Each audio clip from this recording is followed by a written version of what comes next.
Krishna's peace mission continued. After a pleasant night in Brikasthala, Krishna and Satyaki rose before dawn and began their morning worship. They then left the village at sunrise. In less than 2 hours, their fast-moving chariot approached the outskirts of Hastinapur. Crowds of people lined the roads for miles outside the city, all hoping to see Krishna. Bhishma, Drona Acharya, Kripa, and the other Kuru elders also came out to greet Krishna. All of them were beautifully attired, filled with joy to see Krishna approach. Krishna entered the decorated city, surrounded by the people. Along the roads, Krishna saw archways and other structures decked with precious gems. And from the balconies of the high white mansions along the road, ladies threw fragrant flowers onto Krishna's chariot. Many instruments played, and the blasts from thousands of conch shells filled the air. The roads were packed with people, and then Krishna dismounted from his chariot to pass through their midst. 50 tall and well-armed soldiers walked ahead of Krishna to clear a path through the crowds. And as Krishna went along the smooth stone road, Krishna glanced about on all sides, smiling at the people. "Hail, Govinda!" was heard everywhere.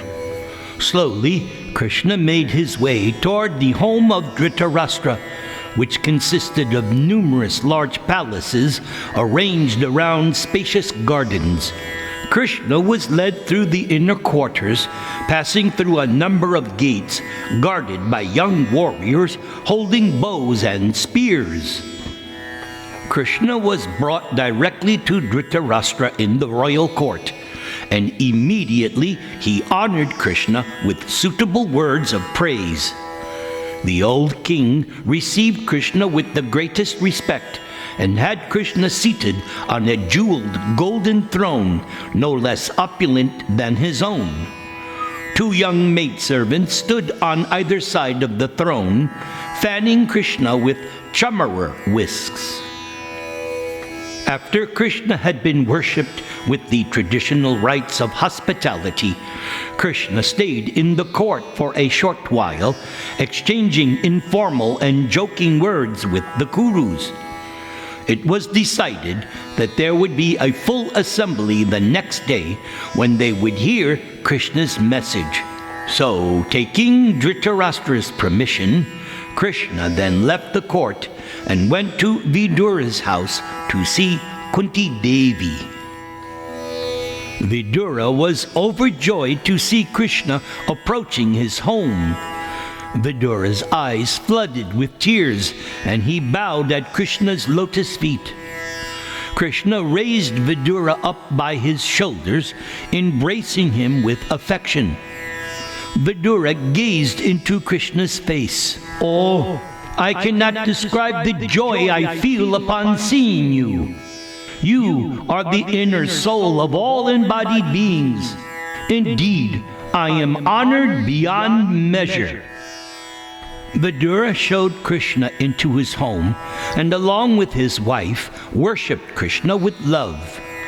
Vidura asked about the Pandavas, and Krishna told him all the news from Virata.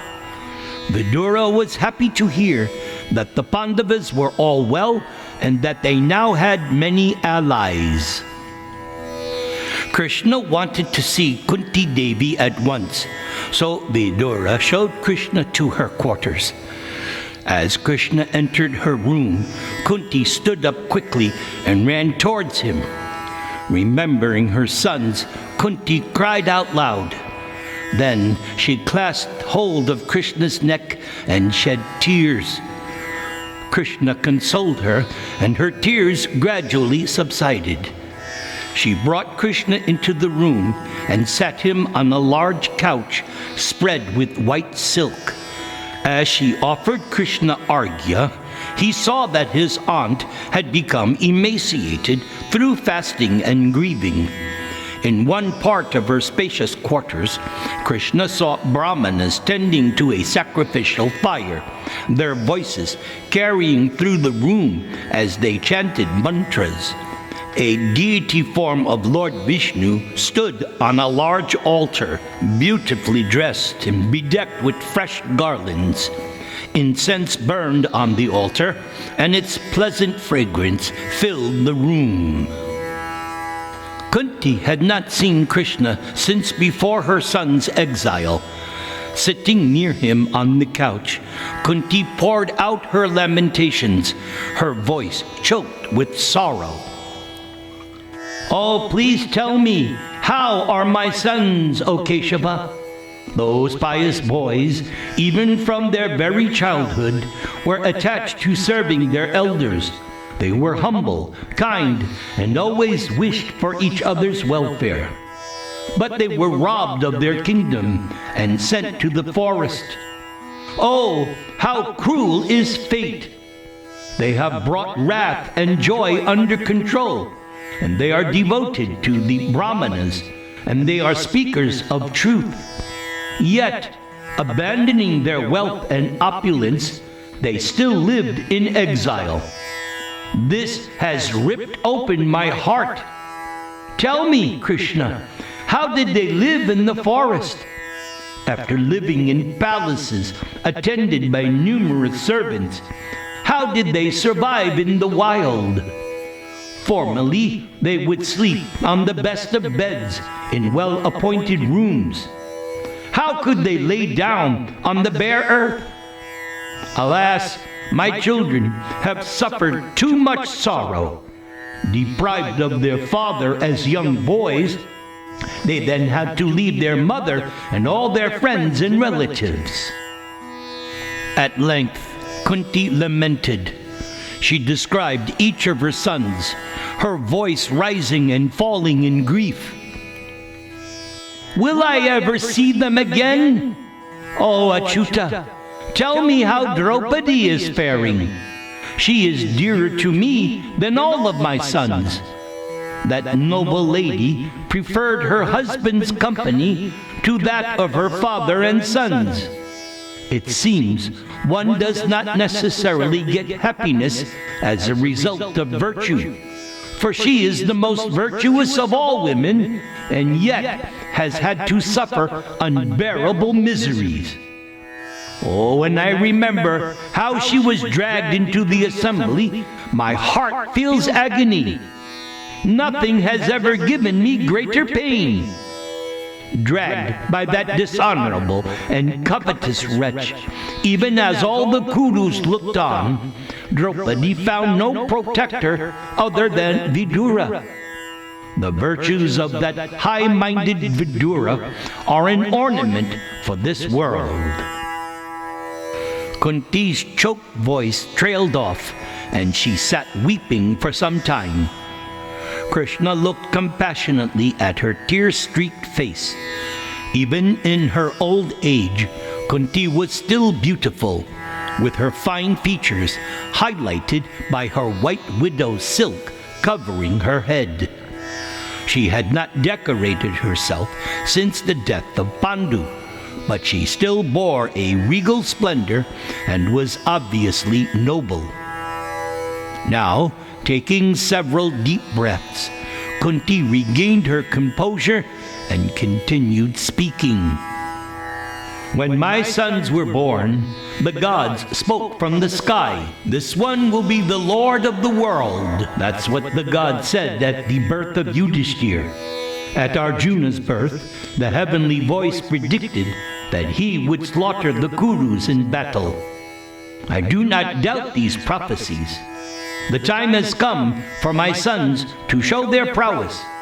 This is the moment for which Kshatriyas take birth. You should tell Yudhishthir that his piety is decreasing daily. As long as the sinful Duryodhana and his evil brother Dushashan, the defiler of Draupadi's virtue, as long as those two remain alive and unpunished, Yudhishthir is suffering a decrease of virtue. O Keshava, I do not grieve for the defeated dice, or the loss of the kingdom, or even separation from my sons, as much as I grieve for the youthful Draupadi being brought in a single cloth before the Kurus and insulted. How can I experience such grief? With you and the invincible Balaram as my protectors, as well as Bhima and Arjuna, it is truly astonishing. Now Kunti gazed at Krishna. She knew who he was, that somehow he had arranged everything. Still, it was difficult for her to understand. Why had Krishna allowed the chaste Draupadi to be insulted? Why was the wicked Duryodhana allowed to rule the world? Surely there must be some divine plan underlying all of it, meant for the good of all men. Kunti then remembered a proverb she had often heard from Pandu: man proposes, God disposes. Kunti had also received instructions from the great Vyasadeva and other rishis who had given her a transcendental understanding of Krishna's nature. For the Lord fulfilled men's desires in accordance with what they deserved. Eventually, all of a man's actions would bring about appropriate reactions. Although it may seem that a sinful man prospered while a virtuous man suffered, in the end, sin always brought ruination while virtue brought success. Kunti had little doubt. The destruction of the Kurus was imminent. Krishna consoled his grieving aunt. "O Kunti, what woman is there in this world like you? Born of a noble family, you married a lord of the earth and have given birth to 5 great heroes. Your sons are like virtue personified. They have controlled sleep, laziness, anger, joy, hunger, and thirst, and they do not desire any hateful pleasures. Only the happiness belonging to those possessed of true power is what they desire. Those who are greatly powerful seek either extreme happiness or extreme suffering, and they accept nothing mediocre. Either they rule the earth or they practice severe asceticism. Your sons have also made this same choice. So the time has now come for them to assume rulership of the world. You will soon see them in good health and with all their ends achieved, installed as kings, surrounded by prosperity." Krishna then conveyed to Kunti all of the messages from her sons. Comforted by Krishna's words, she replied, "O Keshava, whatever you think is right, and whatever you wish to be done, should be done without delay. Surely, Krishna, you are the greatest well-wisher for the whole world. O chastiser of enemies, I know the truth of your existence. Yes, you are the unlimited Brahman. You are the original and supreme person in whom resides all power and opulence. Everything depends upon you.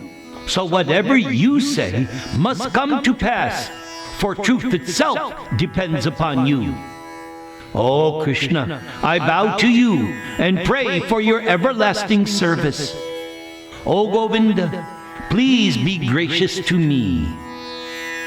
Krishna smiled and spoke a few more consoling words before rising to leave. Krishna walked around Kunti, offering his aunt the same respect Krishna would give his own mother.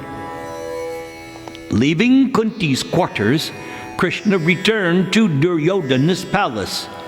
Without hindrance, Krishna passed through the heavily guarded gateways and came to the vast palace occupied by the Kaurava prince. It was comparable to the abode of Indra, appearing like a mass of clouds as high as a mountain. The white marble building was bedecked with countless precious gems and gold engravings. Krishna entered and went along the wide corridors, which were decorated with golden images of the demigods. Krishna passed through 3 large divisions of the palace, each designed and decorated for a different mood, and at last reached the central hall. There he found Duryodhana seated amid 1,000 kings and warriors, and next to him were Shakuni, Karna, and Dushashan. And they all rose to greet Krishna as he entered the hall. Duryodhana came down from his elevated seat and welcomed Krishna warmly. He showed Krishna to a large throne covered with an exquisite silk carpet with soft white cushions. And when Krishna was seated, Duryodhana personally worshipped Krishna, offering him the traditional gift of a cow. Duryodhana's brothers also came and worshipped Krishna, along with other kings. When the rituals were complete, Duryodhana folded his palms and spoke. "Oh, we are honored, Govindaji. What can we do for you? You may consider this wide kingdom and all of our wealth to be yours. Please be gracious and accept an invitation to dine with us. Why, we have prepared Dushashan's palace for your residence, which is superior even to my own." "Oh, hero, I will not eat with you, nor shall I stay in Dushashan's palace." "Why do you refuse our invitation, O Janardhan? Are we not as dear to you as the Pandavas? Surely you see both parties equally. Your relationship with Dhritarashtra is as close as your relationship with the Pandavas. O Madhava, please tell me why you will not accept our hospitality." "Only those messengers who have gained their objectives should accept the hospitality offered by those who have received his message." Krishna then raised his long arm, holding out his palm toward Duryodhana. "So after you have fulfilled my wish, then you may entertain both myself and my followers." Struggling to control his anger, Duryodhana replied, "Oh, it is not befitting that you treat us so, O Madhusudan. Whether your objectives are achieved or not, we are bent upon pleasing you with our hospitality. You have denied us that opportunity for no good reason, O best of men. We feel no enmity towards you, and therefore we cannot understand why you snub us in this way." "O Duryodhana, I never abandon virtue from motives of desire, anger, hate, or attachment. One should eat another's food if there is love between them, or if one is in distress. O king, you do not please me, and I am certainly not in distress. For no reason, you have borne malice toward the Pandavas from their very childhood. Your cousins are virtuous and devoted to the good of all beings. So, whoever bears malice for such blameless men bears malice towards me. One who follows the virtuous follows me. Know that I am merged in the Pandavas, and I cannot be separated from them." Krishna looked intently but without anger at Duryodhana, who frowned. "O Bharata, whoever becomes antagonistic towards a virtuous man, impelled by lust or anger, should be known as the vilest of men. He does not keep his prosperity for long. On the other hand, one who wins over virtuous men with services and kind words, even though they may not be dear to him, gains great renown in this world. Your food is defiled by wickedness, and I will not eat it. Instead, I prefer to stay with Vidura and eat his food." Leaving the fuming Duryodhana, Krishna left the hall and returned to Vidura's house. All the Kuru elders visited Krishna there. They each offered Krishna their own abodes, but Krishna thanked them and replied, "Oh, I am honored by your offer, but I am content to stay with Vidura."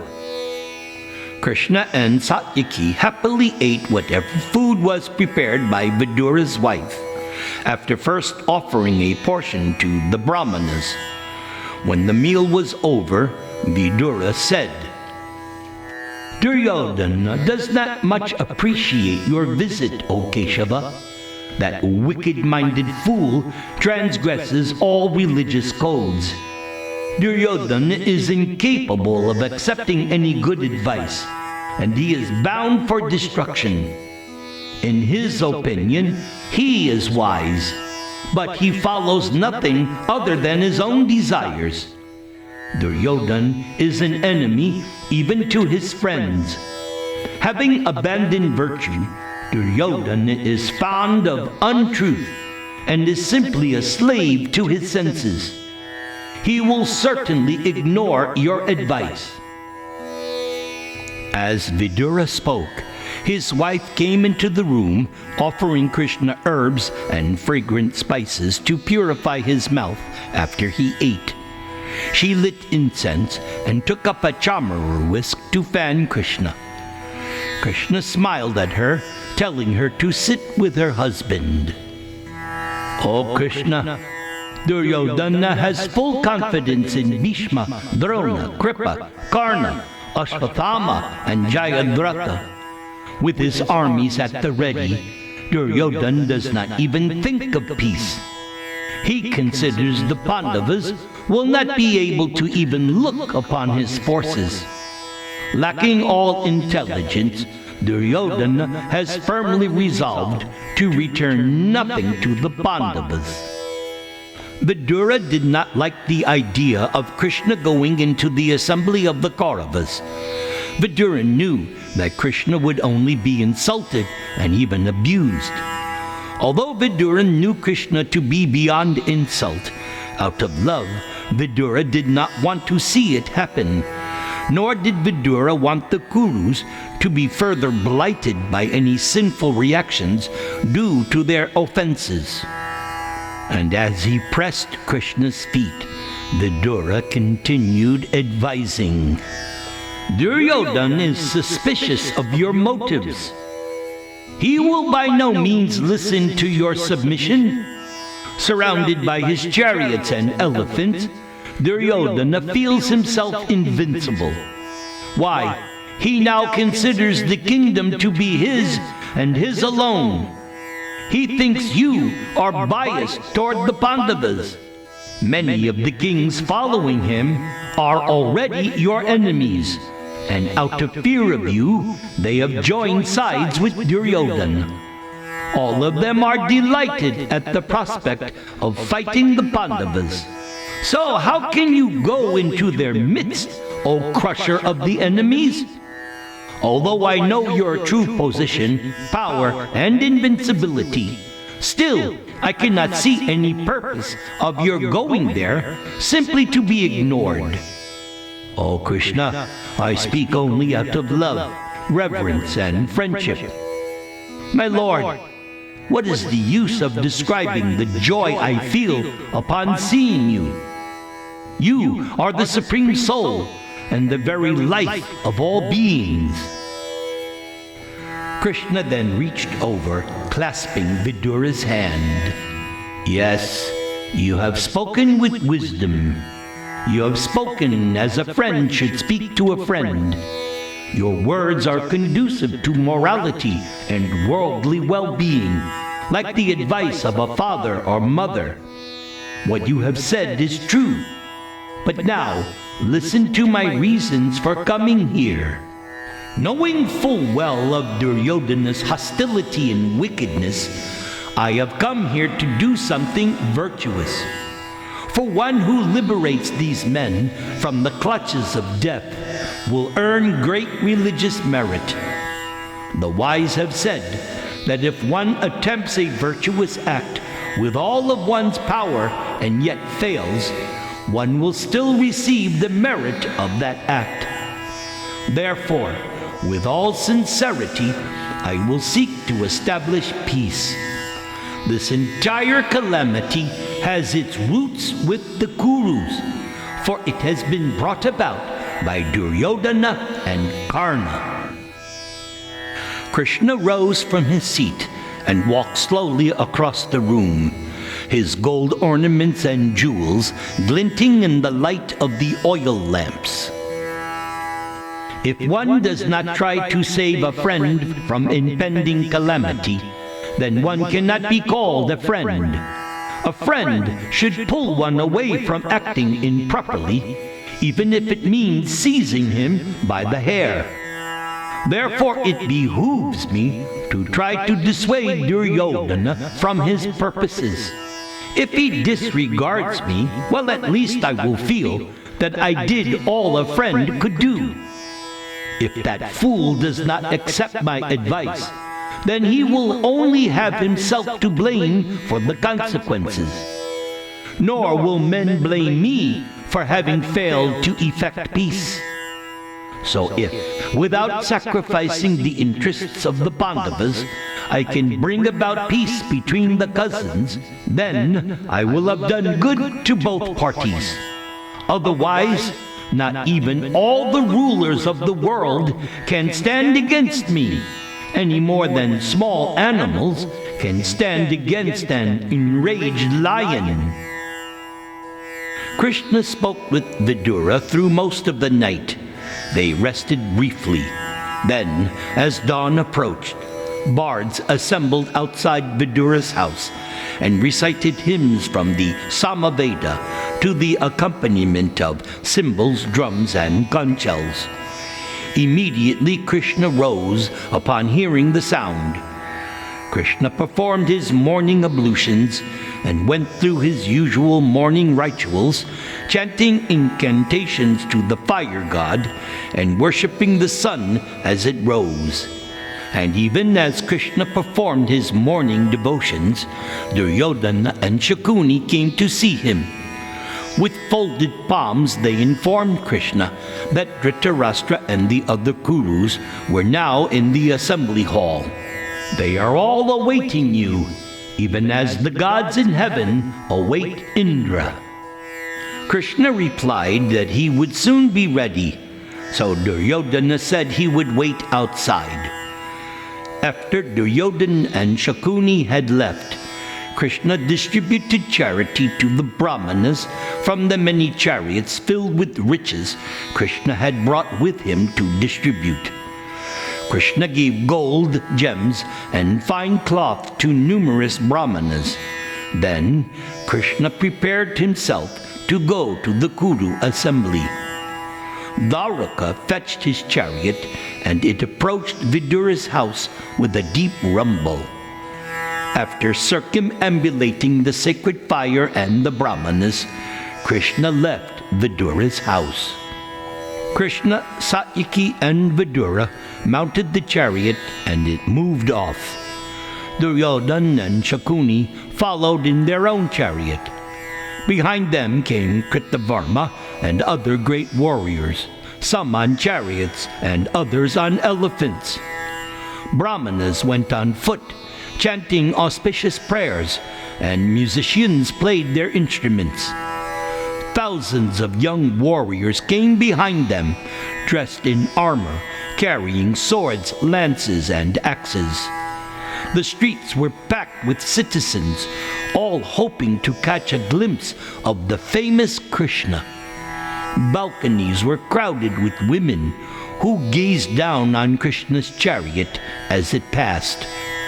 They filled the air with a continuous stream of many-colored flower petals.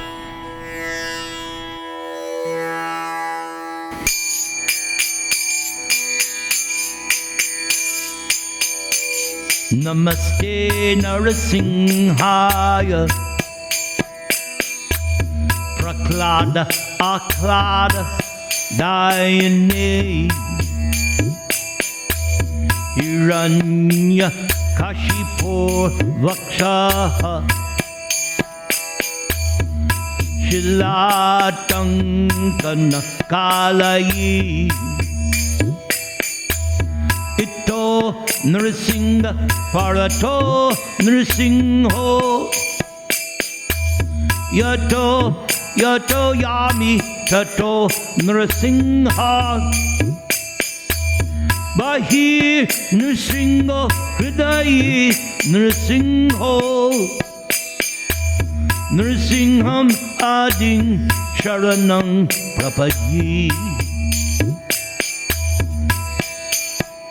Tavakara Kamala Bare Nakham Adbhuta Sringam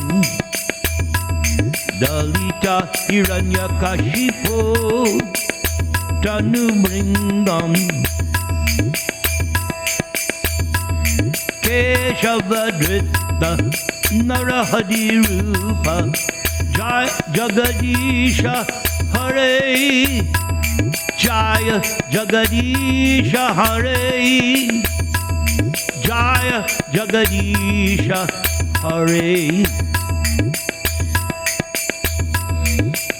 Keshavadrita Narahadi Rupa Jaya Jagadisha Hare Jaya Jagadisha Hare Jaya Jagadisha Hare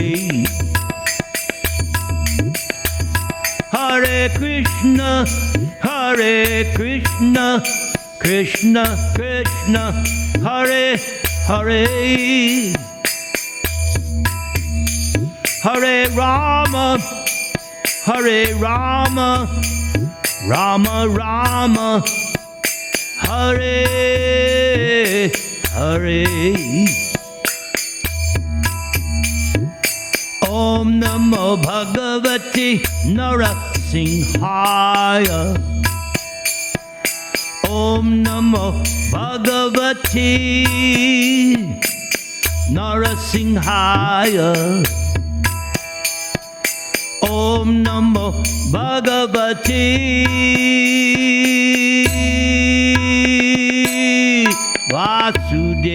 Vasudevaya